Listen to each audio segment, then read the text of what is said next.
Hello, everyone. Thank you for joining me on this live today. It's awesome to see you all here. And so I am looking in the chat right now. Just want to see who's all here and who decided to make it. And so cool. I'm seeing some former candidates. So I'm seeing Julian Winters. Julian's interesting. He used to be an Oklahoma Sooner and played on the football team.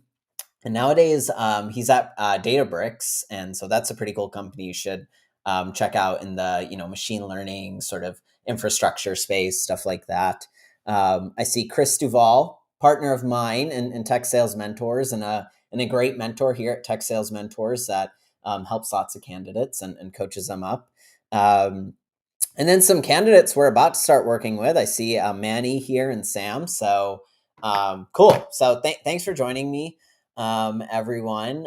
Feel free to message in through the chat. Would love to hear from who all is here, and yeah, any questions and comments you have as we're chatting today. And so kind of what we're going to talk about today, the agenda for today. It's really three buckets of things. And so the first thing is we're going to talk a little bit about the AE path, the account executive path. That is the most common sort of role after SDR. Why is that the case? And so we'll start with that.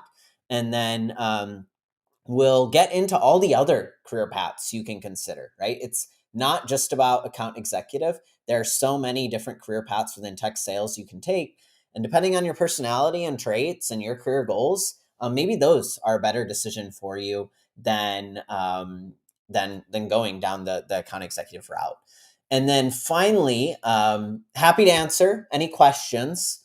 Caveat there, I got to see energy in the chat. I got to see you guys excited. I don't want you just I want you to lay back and enjoy, but if you have something to say, throw it in the chat. If I'm feeling the energy, I will stick around for questions, but there's also Chick-fil-A waiting for me downstairs. So you guys gotta compete against that. So let's start it off. So let's start with the account executive role. Why is that often the path we hear about most? And why is that the common path that we see the most?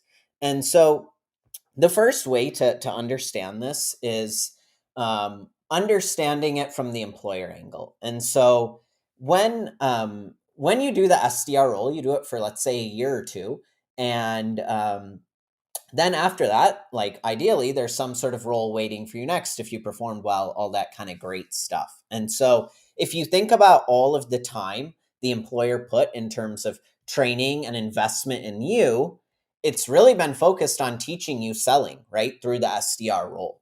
And so the skills you've gained as an SDR are most applicable to the account executive role. And so that's kind of why you will notice this path happen so often, is because orgs realize it's the most transferable, role from one to the next. And so that's why sort of it gets pushed the most by organizations. It's why they want to, when they are interviewing SDRs, you'll often hear them internally say, hey, we want people who want to be in sales, want to be account executives. Because honestly, the SDR role can be hard. You're getting rejected all the time. And so if you don't want to be in sales and you're doing this SDR role, you may not be able to stick it out. And so that's why, during the interview process, they're looking for people that want to be, account executives, generally speaking. And so we'll talk briefly about what an account executive is and what that career path looks like. But then I want to go into all the other career paths for you. And so high level, let's start with what the goal of an account executive is. It's to get new customers, right? Get net new customers that leads that aren't paying you today to become paying customers. And so that's the overarching goal. And in terms of the pros of this role, another reason people often go into this role versus other paths is it has the highest earning potential, right? Out of all the potential career paths you can take in tech sales. And so if you were to look at averages or medians, you're probably seeing account executives with the highest average or median pay. And the second part that's sort of a pro of this role is if you want to become sort of a head of sales one day, what I've noticed is, the majority of heads of sales were previously account executives and sold to people who weren't customers and made them paying customers. And so that's on the pro end of becoming an account executive. Let's talk about the con. The con I've noticed mostly among account executives is it's high stress. And so the reason it's high stress is really twofold. One is on the organizational side. And so often, um, the way these companies are growing revenue is of course, some of that is coming from existing customers paying more, but there's a sort of heavy emphasis on getting net new customers into the door. And so it's sort of a metric that's heavily tracked. And so if you're the person who heavily influences that number by bringing in net new customers, then that sort of stress comes down on to you from your head of sales and so on and so forth. Um, but then outside of high stress from the organization angle, it's high stress for you because of the way salary works for an account executive. And so, salary for an account executive versus all these other career paths you can take is what I'll say most aggressive, right? And so, it's the way to think about it is it's split 50-50. So, 50% of your compensation is base salary, and then 50% of your compensation is bonus. And that bonus is basically calculated by how well you perform against your quota, right? How good of a job you do of bringing in new customers and them paying your company. And so 50% of your earnings coming from bringing in net new customers, that can be stressful if you're having a bad quarter. And then finally, last thing I'll talk about with account executives is long term. Where does this career path go? Few areas you can become an enterprise account executive. So now you're selling to the biggest companies, in the world. You can manage account executives. You can become a sales manager, or one day you can become a head of sales. And so, with all of these career paths that I walk you through, I want to show you a real life example. I want to show you sort of what your career path can look like one day by seeing other individuals who've done it. And so when I was in tech sales, I was at a company called Sift. This was like 6-7 years ago now. I want to kind of walk you through all the people from that time, from my BDR group, and people who I saw ahead of us, and where their careers have panned out in these career paths. And so let me share my screen here, and I can walk you through that. So let's see here. Cool. So go like this, and then go like this. Make this bigger. I'll zoom in more. Cool. So this is Andrew. And so Andrew let's do it like this. Okay, cool. So Andrew, he's the enterprise account executive at Sift. If you've heard me talk before, you've probably heard me talk about Andrew because this is one of my childhood friends. We both went to Michigan State together. And so he was one of the first people I actually helped break into tech sales back when, I was growing up in Michigan and all that kind of stuff. And then moved to San Francisco, worked for a tech company. I thought it was awesome. And I thought it was so cool and wanted to convince all my friends to do it.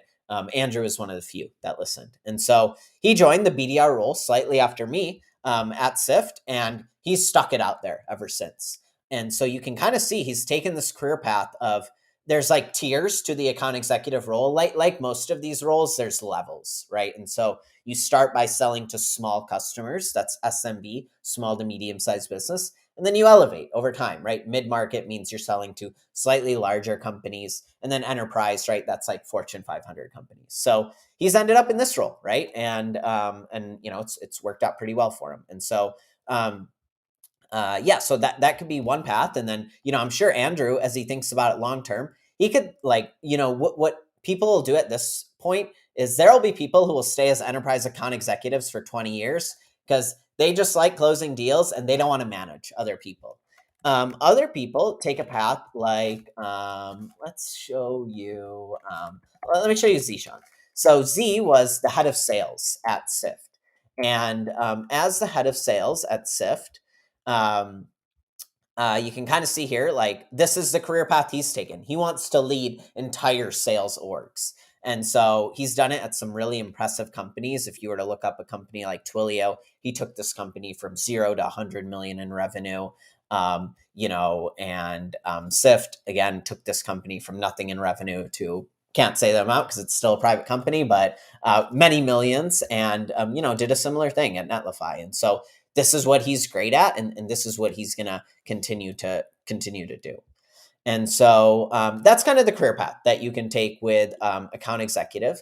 And maybe the last thing I wanted to share there as well is I didn't mention salary. And so with all of these roles, I'll walk you through salary as well, and what that can look like. And so again, there's tiers to the roles. So I'll kind of just give you like the mid level of the role, like a few years into these roles, what it would look like.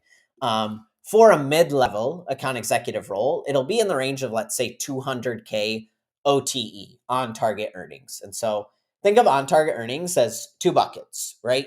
You have your base, you get paid that no matter what. And then you get paid your bonus, right? That's contingent upon you hitting your quota and performing well against your quota, right? So like I mentioned earlier, AE, they have a very aggressive split, right? 50% base, 50% bonus.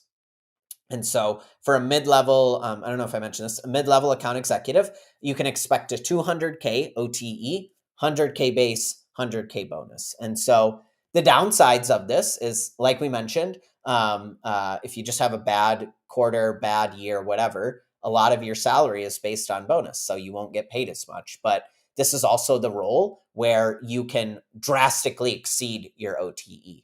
And so because 50% of your compensation comes from how well you perform against your quota. And so something to bear in mind here is often with these tech companies, they will incentivize you to go past 100% of your quota. And so they have what are called accelerators. And so let's say you hit 150% of your quota, they have this accelerator is basically like, if you hit 150% of your quota, we will pay you as if you hit 175% or 200% of your quota, right? And so these numbers can get pretty ridiculous if you end up hitting 200% or 300% of your quota. And so that's not going to happen every year, but every few years you'll have the chance to have crazy years like that. Cool. So that's the account executive path. Now I want to talk about all the other like potential roles that are out there for you, because that's why you came here, right? And so what I'm going to do is first I'm going to show you what an org chart looks like for sort of a SaaS sales organization, right? And so let's pull this up here. So this is a great blog to it's not as like in the weeds of sales, but it's more so like high level understanding the system of SaaS sales, and lots of leaders in SaaS sales read it. And so if you're interested in sort of big picture stuff, you should check out this blog called SaaSter. It's great. And so here's kind of what a SaaS sales organization will look like. So let's get this going. Let's fix this view here. Cool. So you'll kind of see it in these two buckets here. So this head of sales org, right? And so with a head of sales, right, he will be overseeing, and this varies from organization to organization. We'll simplify today. There's these other roles outside of AE, right? Outside of account executive, right? So you'll see the SDR. It's probably the role you're going for, the role you're in today. You'll see sales ops, right? So we're going to talk about that. You'll see sales engineer. We're going to talk about that. You see customer success. We're going to talk about that. And so we're going to walk through each one of these roles. And so let's do it. So let me pull up here and figure out which role we're going to talk about next. So the next role we are going to talk about is the account manager role. And so think of the account executive as someone who's taking a potential company that's paying you $0 today to paying you X amount of money today. But then after that account executive has done that, after they've closed that deal, they have to hand that deal off to someone else within the organization, because now they're paying you. The account executive's job is done. And so now who comes in to the picture is what's called, an account manager, sometimes called a customer success manager. And so that person's goal is kind of, make sure that customer is happy and make sure that customer is going to pay you more over time. And so some of the technical terms here are, you want this person to reduce churn, right? And, increase NRR. And so churn just means someone who goes from paying you today to not paying you, right? Stop using your product, stop paying you for your product. And so you want to stop that, right? You don't want customers to be unhappy or feel like they don't need your product. You want to be communicating with them, understanding their needs, making sure they're adopting the product correctly. Um, and then that other part I mentioned, they want to drive up NRR. That is, what's the acronym again? I think it's net revenue retention. I'm going to search that really quickly just to make sure. But basically what this concept is like, yeah, net revenue retention. And basically what this concept is our we're getting paid like X amount from our existing customers today. The goal is next year that same batch of customers is paying us more, right? And not paying us less, right? And so that basically means instead of people like churning and stopping using our product and not paying for it anymore, our customers are using our product more, paying for it, adopting more of our product suite, paying for more of our products. And so that's kind of the goal of an account manager or customer success manager. And so, kind of if we think to the pros of this role, this is similar to an account executive, right? You're trying to upsell the customer, but the conversation, it's more amicable, right? There's more built-in trust there because they're probably using your product, and hopefully, they like your product, and the account executive didn't oversell it, and what you said your product would do actually does that for them. And so in general, there's more trust between the account manager and this customer than an account executive and a lead. So that can be a pro. It's a little bit more enjoyable in that sense, and it's a little bit easier to upsell them, right? Because you understand them at a deeper level. You're doing more relationship building, and they've seen success with you. They're not taking as much of a chance by buying your next product or increasing usage of your product. But there's cons with it as well. So one, like, the AE, the account executive, could have kind of fucked you over. And so they could have like oversold what the product did. And then, you as the account manager have to clean that up and deal with, this customer who's pissed and could potentially churn. And it's your fault because now, you have ownership over this account. One of the other cons here is sort of it's not as high of earning potential as an account executive. And so again, we're going to be going off mid-level salaries, and keep in mind with these salaries, like there's of course going to be differences, right? Based on your geography, based on your experience, based on the hiring market, and what employers are willing to pay. So these are general ranges. And so for an account manager role, you can expect sort of the OTE on target earnings for a mid-level role to be like, let's say, $160,000. And so the base would be $130,000, and the bonus would be 30,000, right? So much heavier sort of base pay, and not as aggressive as structure. You don't have to worry as much about, oh, if you had a bad year with your quota. Of course, that's like not good internally within the org, and it's not good to not be a good performer. Like that could put you in hot water. But in terms of like compensation that year, it wouldn't put as much stress. And then so long term, like where you can go with this role is you can work your way up the account manager role, right? You can go from selling to small customers to medium size to eventually enterprise, or one day you could lead an account management function. And so I'll share a profile here of someone who, again, I worked with at Tech Sales or at SIFT. And so this is Joe, really great guy, really took me under his wing under SIFT, and really appreciate all the knowledge he gave me. And you can kind of see here at SIFT, he was a senior account manager. And so he was handling some pretty big accounts for us.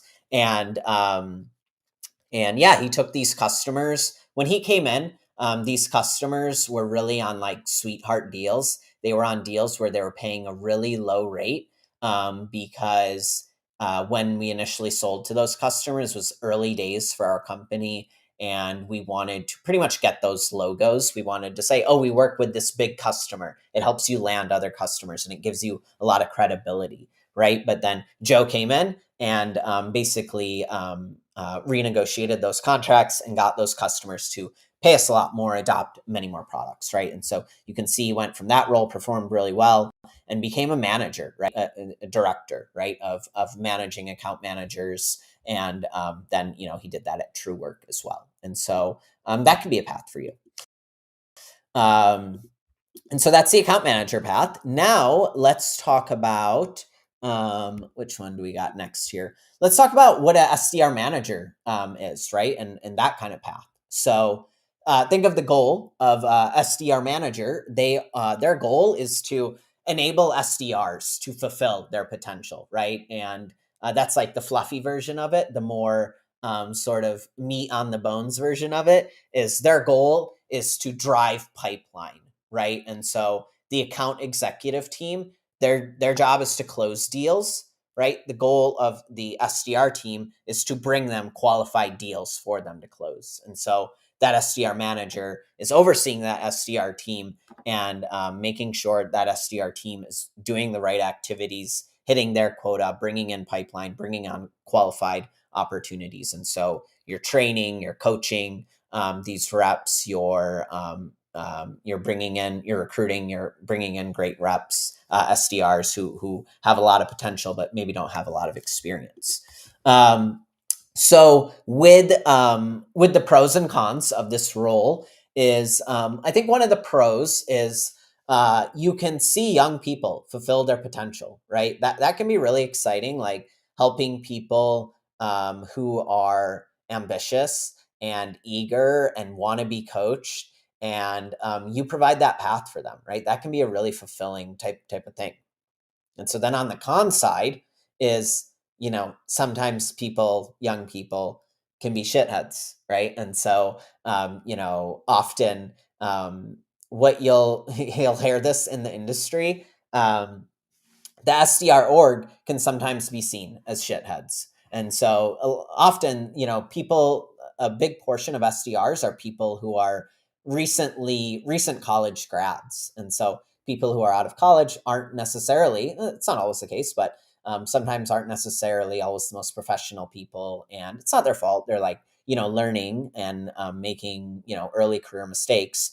But sometimes that can be frustrating, like dealing with someone who has a high ego, someone who's not trying to be coached, even though they don't know anything, someone who's kind of like lazy, that kind of stuff. That's just like not enjoyable as a SDR manager. And so, kind of as you think about salary for this role, mid-level, again, we're talking here. So the OTE is 220K. And the way that breaks down is base is 150K, bonus is 70K.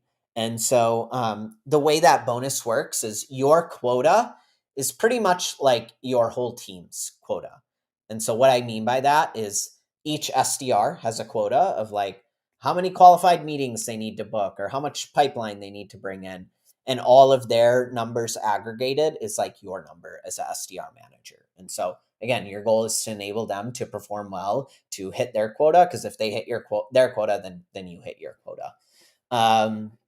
And so long term, what I see with this role is the pathway is like just higher levels of management within the SDR function. And so you go from managing SDRs to eventually managing SDR managers, right? And so let me pull up an example for you. This was my SDR manager, Emerald. She's a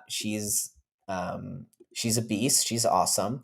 And so pull this up here. Cool. So let's go through her background a little bit. So you can see here, she, at Twilio, she was an SDR manager and did that for a while. And then at SIFT, she came there and that's where I worked with her. She was a director here. And so here's where she managed, SDR managers, right? And here, the title is just a little bit funky, but in general, she did the same thing. And now at Snowflake, again, she's managing SDR managers, but Snowflake is such a huge organization. This is the largest organization she's worked at out of all of these. And so like, let's say at SIFT or Plaid, she was maybe managing a few SDR managers. Now at Snowflake, she's probably managing, 5 to 10 or something. I don't know the exact number, but just a lot more. And so that's kind of, been the pathway for her is just within the sales development org, managing SDR managers. And so, yeah, so that's kind of that career path. And um, what else should we talk about on this one? Um, yeah, so like as you get to the director level, and bear in mind I'm not in these rooms, so I'm not like too in depth, too in the weeds here. But I think like what her role entails these days um, is more so like system building, right? And so what I mean by that is, I heard her talking about this the other day. It's like working between the marketing organization and the SDR organization to give the SDR team sort of messaging and templates they can use for different types of industries they reach out to, or different types of job titles and personas they reach out to, right? So she's making sure that SDR team is enabled, right? And she's probably doing a lot of things cross functionally. And so, like I mentioned, she's working with marketing in that sense. That's another organization separate from sales. She's probably also working with the account executive teams, right? Since SDRs bring leads to account executives, that's a very important relationship, right? On the SDR side, they want to be making sure they are bringing qualified leads to account executives, and then on the account executive side, you want to make sure they're not rejecting everything, which basically means like um, how should I explain this simply? Account executives will basically sometimes account executives can be, I don't want to say like lazy, but rather selective, right? And picky about the deals they want to work, right? They want to work deals where they feel like it's not a waste of time. And so sometimes they will be overly picky and, reject a lead when, according to the company's sort of policy around this, they should have accepted that lead and they should have worked it. And that's important for the SDR because that's how their quota is tracked. If the AE sort of accepts this opportunity and starts working it. And so she's probably interfacing with the account executive org, making sure there's good alignment there and the teams are working well together. And then, yeah, probably understanding from the SDR manager level what issues these SDR managers are facing. Maybe it's coming to coaching reps. Maybe it's as SDR managers managing their schedule, prioritizing their schedule. Mentoring them, stuff like that. So that is the SDR manager role. And yeah, if you guys have any questions as I'm talking through these roles, please ask. Please throw it in the chat, and I'm happy to answer anything or clarify any questions there. So then the next role we'll talk about. So the next role here is what's called like a solutions or sales engineer.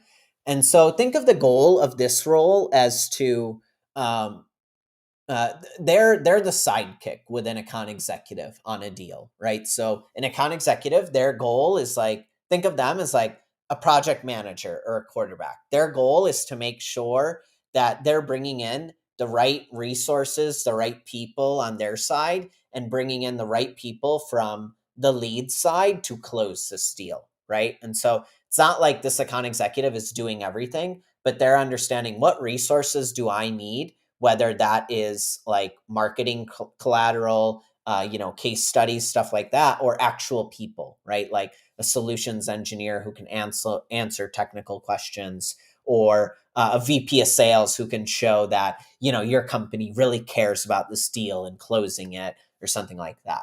And so the solutions engineer is like that technical sidekick to an account executive on a deal.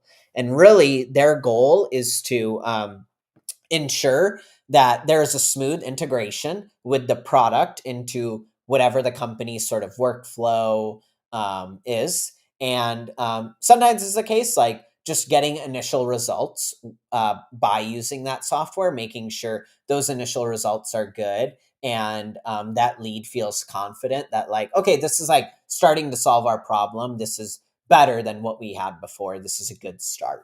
So that's kind of the goal of a solutions or sales engineer. And so, kind of the pros with this role is think of it as a less sales heavy role. And so it's still customer facing, but your goal isn't to like, convince this person to say yeah and like buy your product. It's more so consultative. It's like, hey, like walk me through this issue you're having with the integration, and I can help you think through it. I can sort of be creative in helping you solve this issue. And so one thing I remember at Sift is we sold a highly technical product, and when customers came to us, came to us to like solve their issue, those issues weren't always the same. They, what we did was we basically stopped fraud for lots of companies, and fraud can come in many flavors and many forms. And so the solutions engineering team often had to work on like different types of use cases, different sort of fraud issues that customers were having, and figuring out what's the best way that we can integrate our product and make sure they're successfully using our product, that it can solve this fraud issue for them. So it can be a little bit problem solving and exciting in that sense that, like you got to solve this to make sure that they end up liking the product, right? If they don't like the product, they're not going to pay you. And so it's pretty important, right?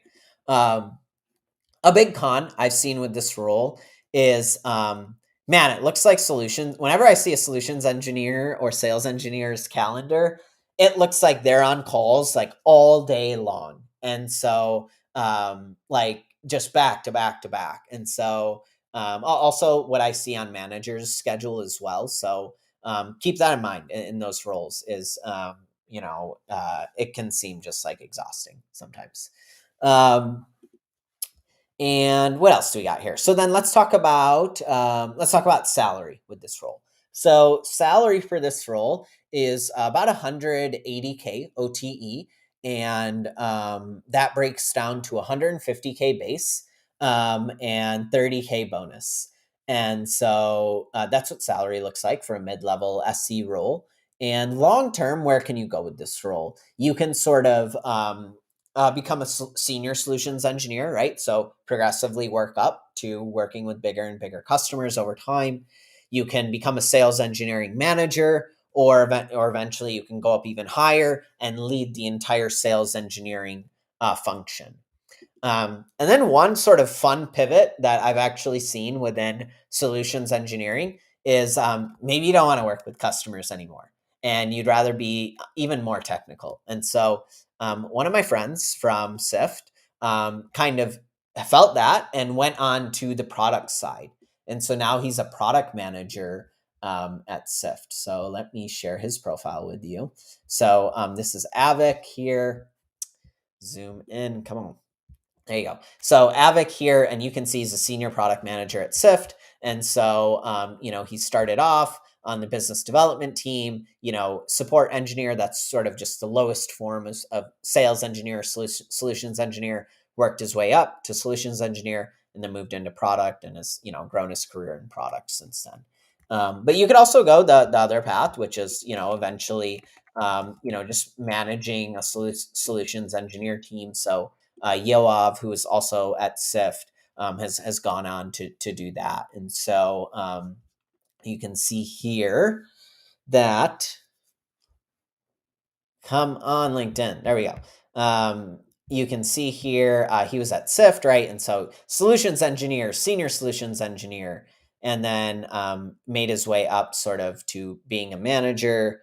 And then since then has like just climbed that ladder of being a manager and director. So that's kind of the career path there for solutions engineer. So then what role is next? There's a few more.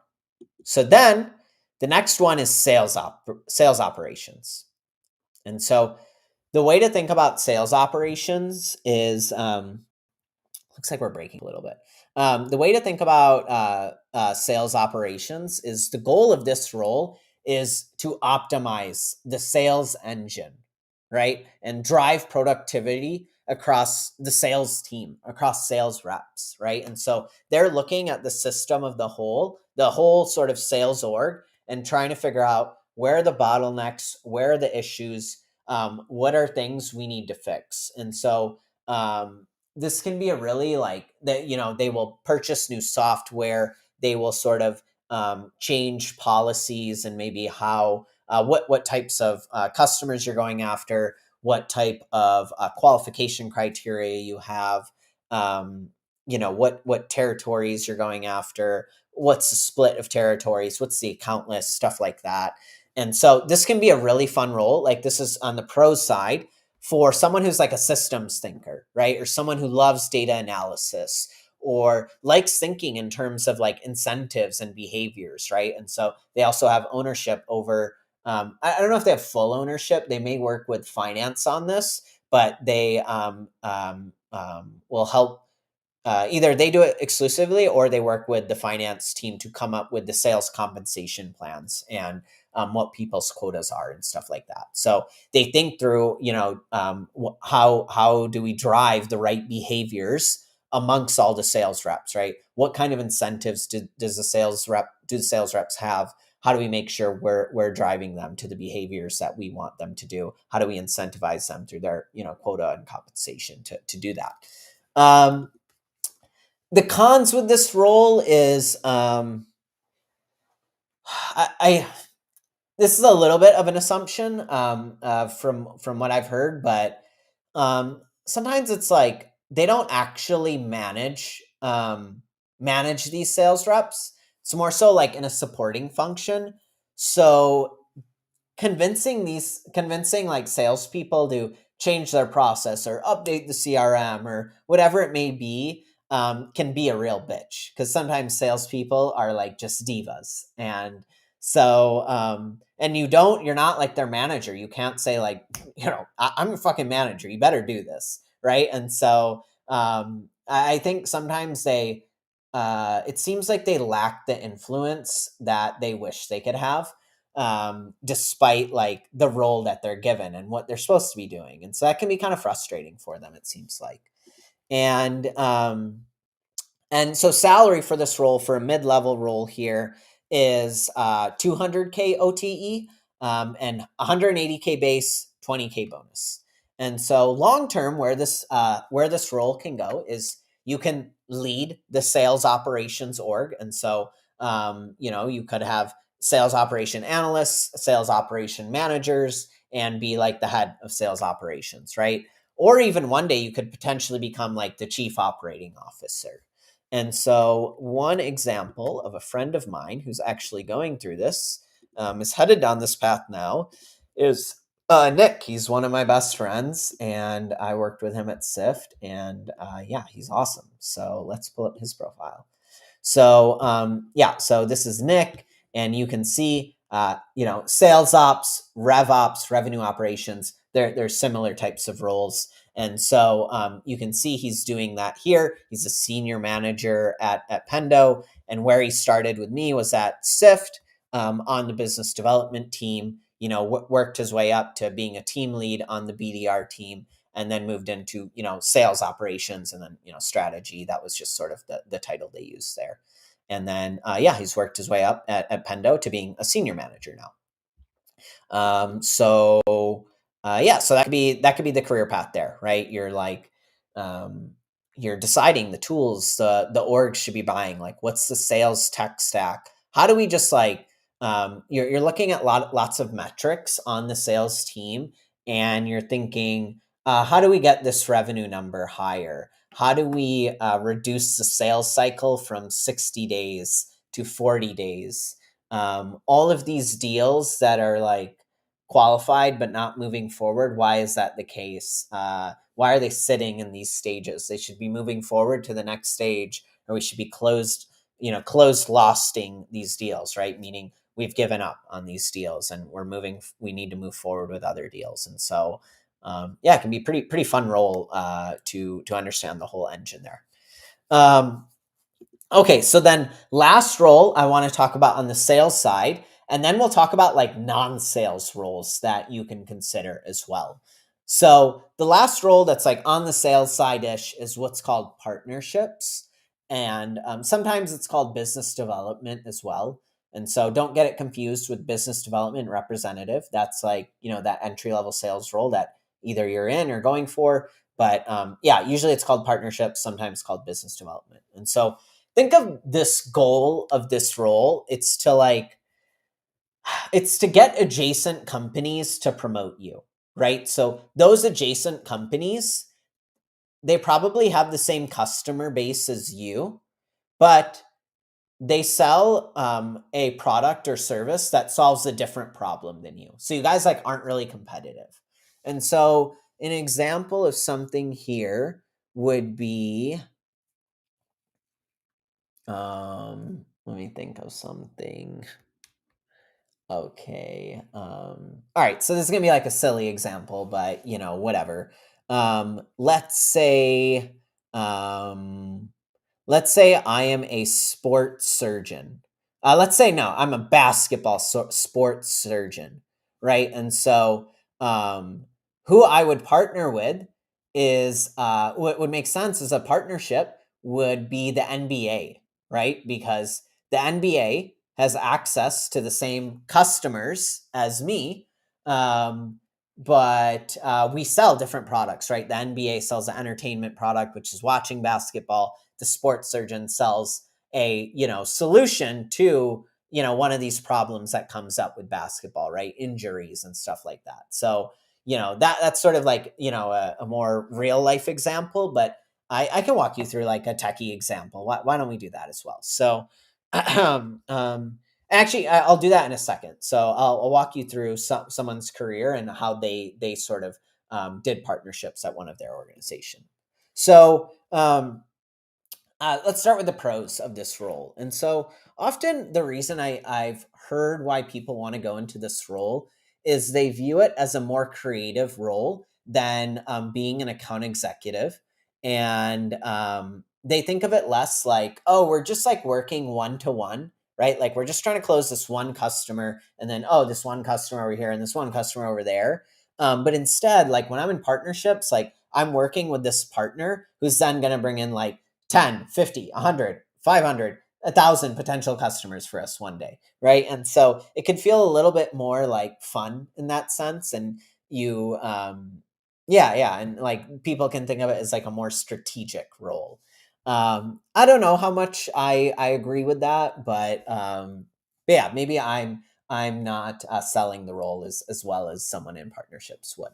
And and then let's talk about the con side. So on the con side, I think the one thing I've noticed is sometimes it feels like leadership isn't as bought in to partnerships. The like C-suite, the leaders of the organization aren't as bought into the idea of partnerships as they are the account executive team. And so often, like it feels like the partnerships team doesn't have enough budget or resources to accomplish their goals. So they may have still aggressive quota targets they need to hit, but they don't have BDRs working for them, right? Or, they're not getting budget to like go to, as many conferences as they want to. And yeah, stuff like that. Like the leadership team may just not be as bought in as the idea of like, oh, our account executive team, they close customers one to one. That makes a lot of sense to us. Sometimes, they don't feel they don't see the benefits as much of partnerships because sometimes partnerships is a little bit more of like a long-term play. Um, and so that's on the con side. On salary, I don't really have great data here for you, but it's probably in between the range of the account manager and account executive ranges I gave for you. And so yeah, so it's probably slightly more aggressive, probably more bonus than an account manager. Um, less base, more bonus than an account manager, but probably more base and less bonus than an account executive. So then long term, where can you go with this role? You can lead the partnerships team, and then that's kind of my understanding of it. And then sometimes you can turn that into leading a sales org. And so I want to show you someone who actually has done this very thing. And so this is a great mentor of mine, Sarfaraz. And so Sarfaraz, I worked with him here, another person at SIFT, right? He has actually like a fascinating career story and career path and career story because I think like actually when I was a BDR, I remember like he helped me sort of understand this really well. Like, dude, don't just be an account executive because everyone is being it. if that's what you want to do, amazing. But understand that like your career path can be like so much more interesting and fun if you truly understand what you want and what you want to pursue, and you at least like explore these other worlds, right? And so, I remember him describing his career, and he described it as the triple threat, right? He's sort of gone deep in these different areas of his career, and it's made him very skilled in all of these different ways that makes him very attractive to potential people who want to bring him on into roles in the future. And so before he was in tech sales, he was a founder of an e-commerce company like back in the day, back in the early 2000s. That's nuts. And then he was, software engineer. Eventually, he came on to Sift and did the sales engineering sort of route. And then he worked on a really interesting role. And so at Sift, we were launching these new products, but we couldn't give those new products to like our existing sales team because a salesperson will sell something they're like confident that customers will buy and they know how to sell. And, with new products, those things aren't fleshed out yet. And so this team was built. It was called the NBA team, I think it's called, the NBA team, like the new business association team or something like that. And so he led that team and launched new products and led sort of our sales team for these new products, our go to market team. And so he brought me onto this team. I was sort of the SDR for this team, sort of doing the cold outreach. And yeah, you can see here, right? He was working in a really cool role, right? He was working with the product team, he was working with the sales team, the marketing team, the leadership team to kind of turn this, new product where we didn't know how to sell it into like a repeatable sort of sales motion to where we could push it out to our entire sales team, playbook to them to where they could easily understand, how to sell this product. And so that was super cool that he did that. And then at Netlify is where he then did partnerships, right? So like I mentioned, sometimes this role is called business development. And then now today he's leading an entire sales org at Z. So that's pretty cool, right? And I think it's really because he is so versatile is why that's the case. And so at Netlify, here's kind of an example of partnerships. So Netlify, super technical product. We're not going to go into the weeds on this one. What we're going to just say at a high level is, web developers, right? Software engineers are trying to build websites. And you may just think they just have to like code a website and then, hit enter and boom, the site is ready. But they actually have to do all of these other things after that. And so kind of the way to simplify this is like, think to a toilet, right? So a toilet, there is a front end and a back end. The front end is sort of the visual you see of the toilet, right? It's the handle, it's the seat, it's whatever. And then there's the back end, right? The shit's got to go somewhere after that, right? And so think of now back to Netlify here with software engineers, the front end is sort of visually what you're seeing on the screen, right? So this is all the front end, what we're visually seeing here. This is blue, right? There's this button over here. There's this image, right? The back end is sort of this website actually working, right? If I were to click this message button and send off this message, that would be like the back end, right? Or there's other examples, but I don't want to go too deep on that. And so basically, they would sell to companies who were trying to build websites, right? Which is pretty much every company in the world now. And so who they would partner with were web what are they called? So I may be getting it slightly wrong here, but they would partner with like web design agencies, right? And so there's these businesses out there where their job is they say, hey, instead of you like designing your website, maybe you're not technical, you don't know how to do that. We'll do that for you, right? And so they would use a tool like Netlify to like get that done, right? Because again, they're selling to the same customer base, but they're selling different products, right? Netlify is not trying to build the website, and this web design agency is not trying to create software that makes designing websites easier. They serve two distinctly different things, but they both serve the same customer. And so that's why it's a partnership, right? Because when they work together, it's a better outcome for the customer than if they were to be separate and not working together. Um, so yeah, so that's kind of what partnerships looks like. Um, cool. So then, what else should we talk about here? Okay, cool. So those are all the sales roles you can get into, right? But there are other parts of the organization you can get into. Um, and let's talk briefly about what those are. It's just harder. And so like for instance, you could go into the marketing org, right? Or you could go into the human resources org.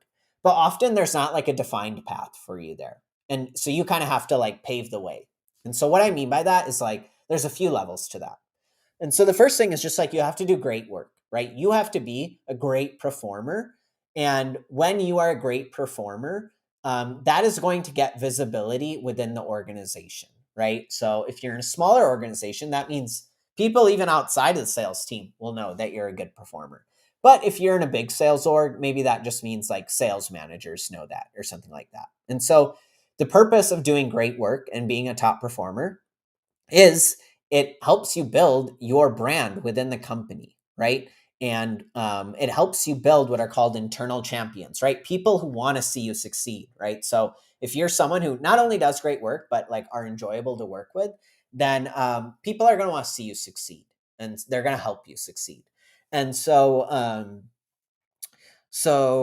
yeah, so that's what you want to do is you want to do great work. You want to build internal champions and you want to ask for their advice, right? You want to ask for their help. But then like what you want to do is you want to network with that team that you want to join, right? So maybe you reach out over Slack, or if you're in an in-person environment, you can always go up to the person, go up to some of the people that are in the role that you want. You'd probably have to start with a more entry level role on the, let's say HR marketing team if you're going to make that switch. Talk to people in that role and yeah, just ask them about their role, be curious, like show you did your research on them, and ask them, hey, how do you think I can do this? Like, what do you think I should do? What are the best next steps to like making this happen? And then at some point, like you'll want to speak to, whoever the hiring manager would be, right? Whoever the manager is for that role. And, state your case, right? Say, hey, I want to be on this team. I think I'm a great performer. Here's why I want to make this switch. I've talked to this person and this person on the team. Them talking about this and that gets me really excited. I think I can contribute in this and that way, and ask them, hey, like, is there any opening coming up that I could interview for? Like, what would that process look like? And so just like you would have to sort of, in these more undefined paths, you just have to own it more. You have to sort of be in the driver's seat there. And then kind of like maybe a lot of you came to this video because you saw my post that was basically like, hey, I was in tech sales. I left tech sales and now I help people get jobs in tech sales. Like, what's that all about? Right. And so you can become a founder. Right. And so like, yeah, like kind of the way I thought about tech sales personally was I wasn't technical and I wanted to be in tech. And so tech sales was that path. It was the best fit for like, my personality. Right. And so that was the job where I could get in. And again, like similar to what I just talked about with breaking into these other types of roles, I did great work. I built my network and then from that I was able to land exciting roles. And so here's kind of what happened for me. I can dive into these details a little bit. And then I want to show you a few other examples of people who are in software sales and now they're founders. Yeah, what types of companies they're working on and stuff like that. And so let's pull it up here. Okay. There you go. Cool. So, okay, cool. So I was at Sift, and so 9 months into the role, I was loving it. I was learning a lot, but then I kind of got tired of the role. And this will happen for most SDRs is they'll want to sort of, by, month 9, they're like, God, like, how do I get promoted out of this role? And so I was trying to get into the account executive role and, I it wasn't happening, like despite me being a good performer. And the reason it wasn't happening was because of this concept of a business need. And so for our existing account executive team, there wasn't enough what's called pipeline. There wasn't enough deals to go around for them. So the company couldn't bring on another account executive because it would make it even worse for the existing account executive team. And so that's generally like one of the big things an account executive team needs is they need to have enough pipeline coverage. They need to be working enough qualified deals. If the account executive team isn't working enough qualified deals, they're not going to hire more account executives and make that problem even worse. And so that's something that's important. The AE team actually hitting their quota is something important, prerequisites for probably an opening to happen. And so then, yeah, I was trying to, become an account executive. And then at some point I realized like, damn, I actually don't really want to do the account executive role. I'd actually rather prefer to be a founder. And so I didn't think I was ready yet to be a founder, but I thought, hey, let me go. Like there was this thing called a chief of staff role. And so a chief of staff role, they were like, think of them as, I don't really need to share my screen right now. Think of them as a right hand man, like a right hand man, a number two to an executive in an organization or a founder. And they're like a Swiss Army knife, right? Whatever problems are coming up, they're helping sort of that person accomplish that. And so these roles were gaining a lot of popularity and at the time. And, I wanted that. I saw that as a way to sort of shortcut my way to working next to an executive and learning next to an executive and yeah, like becoming an executive myself. And so I tried a few paths. And so one path I tried was, man, I hope my computer, let me try this. I'm going to exit out of some things.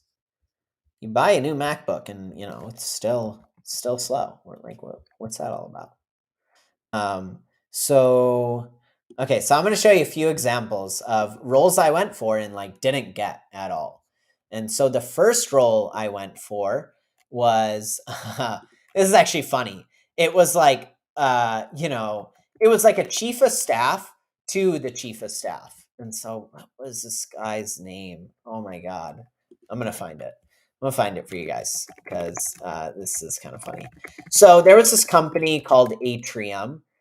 It was pretty cool. It was started by this guy named Justin Kahn, and Justin Kahn was the founder, one of the co-founders of Twitch, like one of the biggest like streaming sites in the world. And so yeah, I gotta find him. And so he had a chief of staff, and his chief of staff, dang, where is he? Huh. Whatever. All right, let me try this. Atrium. Oh, there we go. Anuj. Okay, cool. So Anuj was Justin Kahn's chief of staff, and he was hiring let's do this, Atrium. He was hiring someone to like be like his chief of staff. I don't know. It's kind of weird, but like I just saw this as a chance to like learn from some really great people. And that's weird. I can't find this LinkedIn. Let's try this. Manoj. Oh, okay. Nursing station. That's a startup. Got it. Yeah, I was just trying to yeah, get into this role. And really like I didn't get it. Like I was not qualified at all. Like they needed someone who could manage projects and stuff like that. And yeah, so I didn't get this role. And what else? Oh, and then at my existing company, there was sort of like this was after I kind of told them I was about to leave, but they said, so here you can see Anuj's profile and you can see he was the chief of staff to Justin Kahn Enterprises. I think he's just sort of like dressing it up a little bit, but yeah, let's see here. Oh, okay, yeah, he says it right here. So he's not dressing it up. So yeah, he's talking about Atrium and kind of the work he did there. And so yeah, I didn't get this role, whatever. But then at my organization, when I told them I was leaving for another role, which we'll talk about in a second, our COO at the time, who eventually became our CEO, was hiring for chief of staff. It says him. Yeah, no, where's he at? Mark. There he is. Come on, bring him back. Oh, there he is, CEO. Okay, cool. So yeah, so Mark, he ended up becoming the CEO at SIFT, and yeah, I tried to get this, chief of staff role while he was at SIFT, but someone who was like way higher in the organization at SIFT got it instead. And so whatever, I was shooting for the stars, and what ended up happening was I shot for the stars, and it worked out in another sense. And so yeah, you can see here at SIFT, he eventually moved on to be the CEO after being the COO. And so where it ended up working out was when I met Suleiman. And so I call him Sully. That's his nickname. And so for Sully, he this was a guy. This is why I think like networking and being in sort of like where all the tech talent is really important. And so he was. Um, this was in San Francisco. I met Sully at like a poker game one night, and he took all my money that night and crushed me. He didn't not like I'm not talking mafia style. I'm talking like on the poker table. He just like wiped the floor with me, and so he was someone who before we worked together, he had he said it right there. He start and sold like two startups, right? And these were companies that raised venture capital and sold for lots of money. And so he was starting his third company, and he needed employee number one. And so I saw this as a chance to learn to become a founder and yeah, ultimately like work with him and figure out what founders do correctly. And then, I could become a founder myself. And so I've done that now. And really, like, I think my time in tech sales helped greatly in that. And so kind of like all of my like when I'm on sales calls, I'm pulling from all the lessons I learned when I was a BDR. And like when I sort of need help or favors, like I'm often leaning on the network I built in my early days in tech and tech sales. And so this is one example. Here are a few other examples for you. And so Andrew is someone who was an account executive in software sales and eventually has now gone on to start his own consulting practice. And so he helps companies basically adopt this tool called Gong. It's a common sales tool. And so, yeah, he did this within his own organizations, and now he's selling his service to plenty of companies, plenty of sales orgs that are facing the same issue. And since he worked at some really great tech companies and really great companies in general, because of the lessons he learned there, that's allowed him to now do this consulting practice and, sort of give such good results because he chose sort of the right companies to join. And so that's why it's really important not to just join any tech company, it's to join, great tech companies. Another person here who I actually met the other day, Nick, he is the founder of a newsletter called The Follow Up. And The Follow Up is basically a newsletter for B2B salespeople. And so he's quickly grown this newsletter. In 1 year, he's grown it to over 10,000 subscribers. That's unreal. And you can see his background here was previously in tech sales, right? So kind of started at a younger startup and eventually made his way onto Amazon. So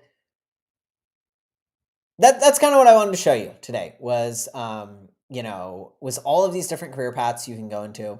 If you guys have any questions now, like throw them in, and I'm happy to dedicate the next 5-10 minutes to answering any questions you guys might have about career paths or whatever. I don't really care. Like this is your guys' time, and yeah, I think like I showed you lots of career paths today, but I think the most important thing to think through here for you guys is don't just like look at LinkedIn and see where people are. Don't just look at like LinkedIn posts and be like, oh, this person's making a lot of money as an account executive. Like that's their post is like, I took home X dollars as, account manager, as an enterprise account manager, or as a head of, I became a head of sales in X amount of years, in 4 years. Um, and cause like, social media will just sort of always make you, there's a great quote from, Charlie Munger, who recently passed, which is like, greed doesn't drive the world like envy does. And so, that's just the crux of social media, is we're only seeing the best of people's lives. And so don't, just because you see some post from someone talking about how great their job is, like, be like, that's what I want to do. Like, you really have to dig into these roles and like meet people in these roles and ask them questions and be curious and spend time by yourself, like really reflecting, writing down what you want and writing down why you want those things, and think deeply about your career. Um, there's this guy, Sam Altman. He's a CEO of OpenAI, um, and he says like not enough people think about not enough people think about what they want to work on. They think, oh, I got to work hard, but they don't think enough about what they want to work on. And being really mindful about that and working on things where you feel sort of you have a superpower or you have a unique advantage versus others is how you become a top performer in your field, and how you get sort of the most fulfillment out of your career, and all that kind of stuff. Like, there have been times as a founder in my early days where, I wasn't making like much, and I wasn't getting customers, and like things sucked. And I'd see my peers around me in tech sales like on this career path, and it'd be demoralizing, right? Because I wasn't making a lot of money. They had like, a good salary, good benefits, all these things. And part of me was like, damn, I just kind of wish I did that. But the other side of me was also like,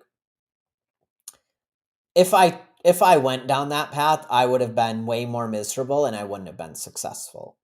And so something that was true of me when I was an employee, I would go through, huge sort of swings in motivation. And because of that, like, I just wasn't happy. And because of those swings in motivation, when I had down motivation, I was just like an average performer. And I want to be in environments where like I'm a top performer. And as a founder now, I feel so much ownership over what we're building at Tech Sales Mentors and the outcomes we have. Like, if a customer, when we finish working with a SDR candidate, my goal is for every SDR candidate to rate us like 10 out of 10. If we get a 9 out of 10 or 8 out of 10, like, I'm losing sleep that night and freaking out and being like, oh my God, like, this is going to shit. And obviously, there's some problems there that I got to work through. But, I just feel so passionate about what I'm working on now. And that's what I want you all to do. I want you to be, truly like, truly feel a North Star for what you're working on, and truly feel like you're working on something where you're like, I'm using my abilities, my skills to the best of their abilities, and I'm fired up about what I'm working on. So, end rant. Happy to answer some questions now. So, I see a question from Ole. Remember you, Ole? I hope you're still at Greenhouse, crushing it. So, Ole's question is, let's see here. What about an MBA route and eventually corp biz? Okay, cool. So Ole's asking, hey, I want to get an MBA, or what do you think about getting an MBA and going down corporate business development or corporate finance? Those are roles where like you're working on, let's say, M&A, and helping your company like acquire other companies or something like that, or strike partnerships. And what I would say is like, I don't have the answer for you. What I would say there, dude, is like, go and like reach out to people who are doing the role that you think you want to do, and just send them a genuine message, right? You're an SDR, you know how to send a good cold outreach, right? Say something like, I saw your profile, I think it's so cool that like you're doing this, or how you broke in from doing that. I'm currently doing this, and I'm curious about this career path that you're on, would you have 15 minutes to chat and just talk to these people and understand their life and understand what they like about their roles and what they hate about it and pros and cons, right? Because any role is going to have pros and cons. You need to understand what pros and cons you're okay with in life. What things are you okay sacrificing for sort of the rewards of that role, of that industry and stuff like that. And so, um, I wouldn't want to do that, but there's plenty of people that are doing that and enjoy it and love it. And so you need to go talk to those people and understand why they like it and, why they don't like it, and see how that jives with you and your personality and your skills and, where you want, your career to go. And so, actually one thing I'll share with you there, share with everyone here, is there's a great blog post on thinking through career changes. Actually, I'm going to share a few with you. So feel free to throw in questions while I'm going through this.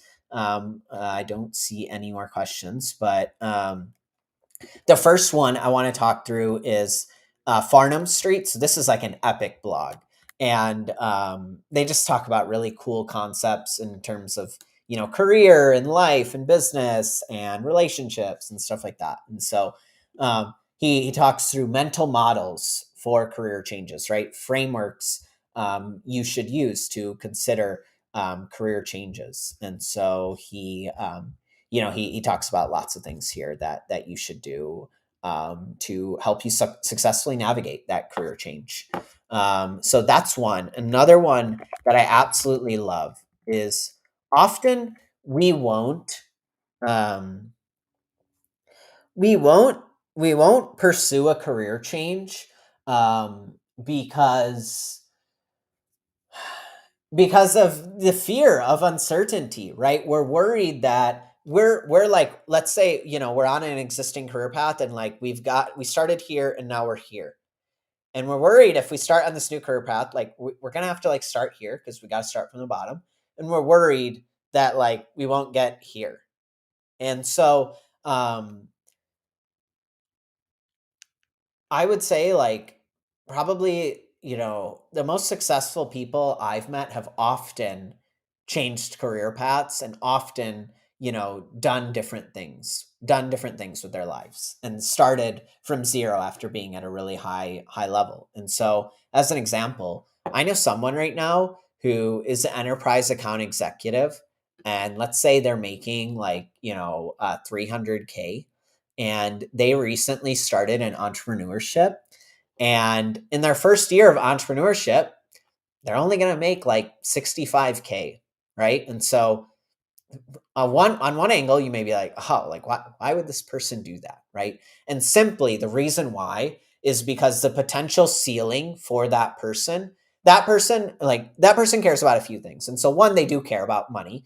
And so really like he or she, that person sees sort of the ceiling for entrepreneurship is way higher than their enterprise account executive role.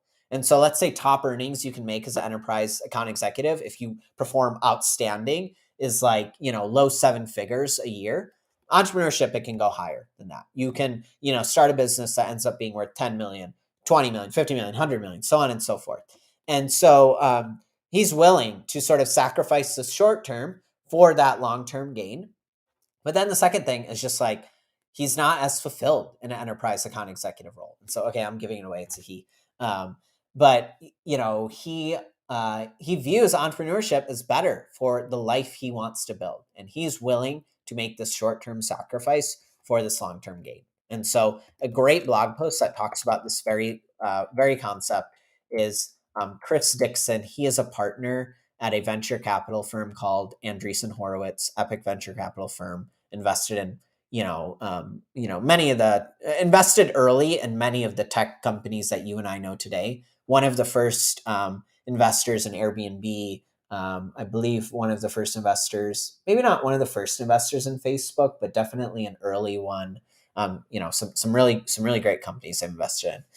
Coinbase too, I think. And so he has this blog post called "Climbing the Wrong Hill." It talks about how often maybe we're climbing up, a certain career path, but then we see another career path and we see how much higher it can potentially go, and we're scared to get off that smaller hill. We're worried that we're not going to be able to make it up that next hill, and I don't think that's a great way to live life. Like, the last sort of quote I'll leave you with on this topic is Peter Thiel. And so Peter Thiel is part of the PayPal mafia.